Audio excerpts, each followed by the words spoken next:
Hello students, so in this lecture we will be discussing about different carbon nanomaterials.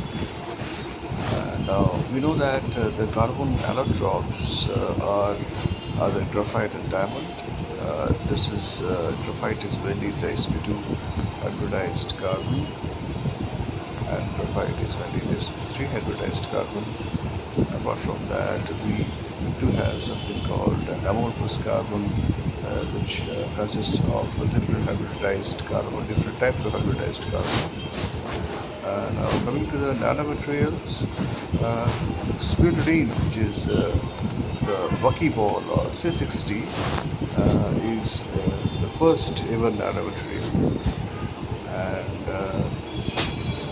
apart from that, we have graphene, and that is 1 to 5 monolayers of carbon, and we can roll the graphene sheet into carbon nanotubes, which can be single wall carbon nanotube or multi-wall carbon nanotubes. Then we have graphite whiskers, cones, and body hydrogen crystals, non-crystalline diamond, carbide derived carbide, then nanotubes in the form of polymer nanocomposites. These nanomaterials have got different applications like field emission devices like CNFET, which we have discussed in our previous lecture, and then we can use graphene electric storage devices on electrodes. Now, now this graphene sheet can now the nano carbon has comes in the form of a graphene sheet, and we can also form formation of graphene nanocarbon in the form of clusters. Raman analysis is a very prominent and very used method in the case of carbon-based nanomaterials. And in Raman analysis, it is based upon the intensity and the position of two peaks, which are called disorder peaks and graphitic peaks, T and G peaks, which you will see later on. We can have diamond-like carbon, DLC carbon coatings, tribological coatings. Then we can have hexagonal bonding structures, where in the case of DLC coatings, there is a graphene layer, which out of plane pi bonds delocalized electrons, and then we'll have sigma bonds and graphene sheet rolled up into carbon nanotubes. So these are the different aspects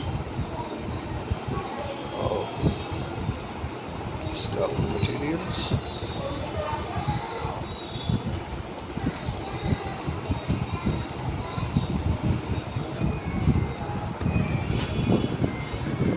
Moving on to the rolling aspect of graphene, when they are rolled into carbon nanotubes, as we have mentioned previously, the rolling again is based upon a vector C, which is the chiral vector that is equal to Na plus Mv, where A and V are the two basis vectors, so they then have the coefficients. Now, if n is equal to m, like in the case of 1, 1, 2, 2, 3, 3, where 2n plus m can be divisible by 3, then we have the armchair-like structure in the case of graphene. Like in this case, like in this case, where you can see if it is rolled in this fashion, where n and where n is equal to 0 along one of the axis, then we get a shape like this. which is a sort of an armchair-like look, and here, we get a shape like this, which is a zigzag type of look. Here 2n plus m is not divisible by 3 because since m is equal to 0, we have 2n plus m is equal to 2n.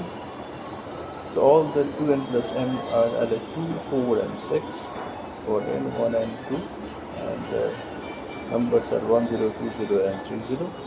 So it is called zigzag pattern, and it basically gives the CNT semiconducting type of properties.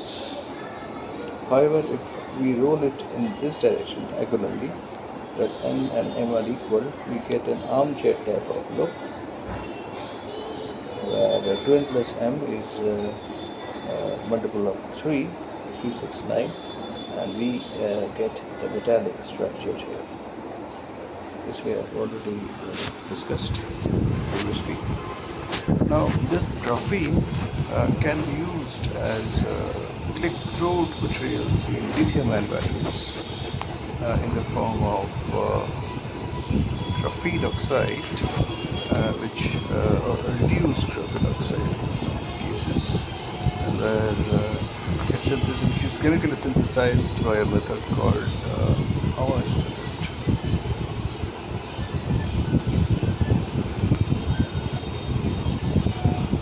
And if we take the X-ray diffraction of this graphene oxide, you get a broad peak around 25 degrees. Here you can see that there are two different ways by which this graphene oxide has been prepared. One is electron beam reduction, and the one is called hydrogen reduction. And as previously said, that if we take the Raman spectrum, two important peaks. One is for the graphitic region, this G peak, and another one is the disordered peak. So these are due to the breathing and stretching modes. So this graphitic peak is due to the stretching modes of the graphene unit cell. And we consider this as now graphene unit cells with carbon atoms attached to the 6 ends. Then the breathing that is going in and out of the bonds is breathing, and another one is the stretching. These bonds stretch. This one in this direction, now this one in this direction, this one in this direction. Then we get the D peak. G peak is mainly due to this to carbon, as the disordered peak is with impurities, which can be an sp3 carbon and other type of materials, or sometimes the crystallite size also plays an important role in the method. So the intensity of the IT by IG is very important in determination of characterizing the nanocrystalline graphite or nanocrystalline carbon, and we will take up this in some more classes later on. Now coming to the lithium-ion battery. Lithium-ion batteries are basically the rechargeable batteries that we find in our electronic devices, and like mobile phones and laptops and also electric vehicles.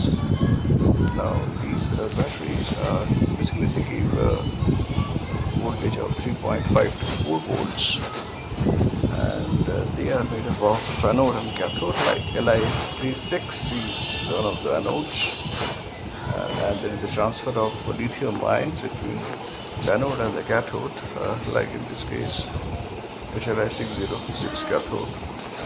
However, the problem with this battery is they have flammable electrolytes.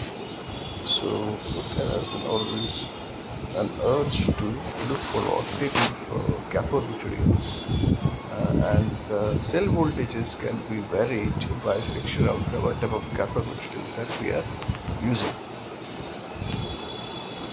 Now, the anode materials that are used in the case of lithium-ion batteries are the following. Like you can have a metal, semi-metal, and intermetallic compounds. You can see these are the compounds, and they have different properties associated with them.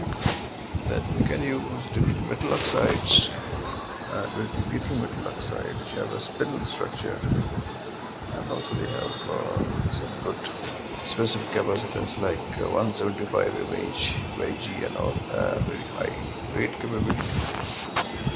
And also you can see that carbon can be used as an anode material, which has high specific capacitance of 372 mAh by G. Now, in the case of if we use a graphene, like what has been shown in this diagram, we have this cathode material, and when we have this lithium contained electrolyte, whereas the anode material is your graphene or some graphene hybrids and metal oxide composites, then we get an exceptionally good performance of the device. Like in this case, it's 520 mAh by G. However, if this graphene can, if it gets replaced by carbon nanotubes or C60, theoretically it has been found that the mAh value rises even higher, that it crosses 700 mAh by G. That is under the research stage nowadays. Okay, that's it.